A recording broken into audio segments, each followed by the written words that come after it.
बिस्मिल्लाहिर्रहमानिर्रहीम अस्सलामुअलैकुम। हज़रत मोहम्मद सल्लल्लाहु अलैहि वसल्लम ने फ़रमाया है कि नमाज फ़जर के बाद ये एक आयत ज़रूर पढ़ा करो, इंशाअल्लाह आपके घर में ग़ैबी दौलत का तूफ़ान आ जाएगा। अल्लाह पाक आपके घर में इतना रिज़्क़ और दौलत अता करेंगे कि रखने की जगह कम पड़ जाएगी। बेशक ये अमल करके इसका मौज़ा देख लो। मेरी वो बहन और भाई जो कि परेशान हैं, गुर्बत की ज़िंदगी गुजार रहे हैं, जिनके घरों में बहुत ज़्यादा गरीबी है, जिस काम में हाथ डालते नुकसान हो जाता है, जिनके जेब में पैसा नहीं टिकता, जिनके ऊपर बहुत ज़्यादा कर्जा चढ़ा हुआ है और जिनको अर्जेंट पैसों की ज़रूरत आन पड़ी है, तो किसी के आगे हाथ फैलाने से बेहतर है कि हज़रत मोहम्मद सल्लल्लाहु अलैहि वसल्लम की बताई हुई ये ख़ास आयत इसको पढ़ लो। यकीन कीजिए जैसे आप सुबह उठते इस आयत को पढ़ेंगे तो अल्लाह पाक आपके घर में ग़ैबी दौलत की बारिश अता कर देंगे और वहाँ से आपको रिज़्क़ मिलना शुरू हो जाएगा जहाँ से आपने कभी सोचा भी नहीं होगा।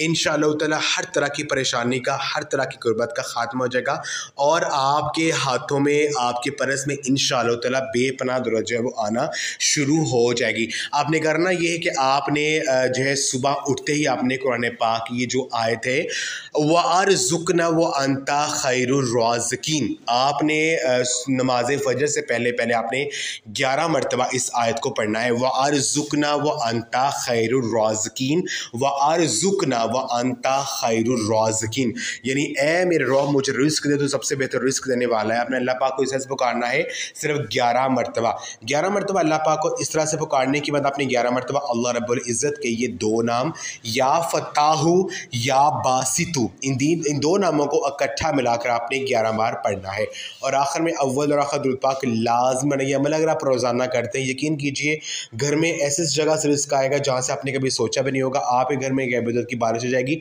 और हर तरह का जो भी बड़े से बड़ा माली मसला होगा वो इंशाअल्लाह ताला हल हो जाएगा। तो ये आज का अमल अगर आप करना चाहते हैं तो कमेंट में अल्लाह पाक वो भी एक नाम ज़रूर टाइप करें, आपको इजाज़त मिल जाएगी। जज़ाकल्लाह।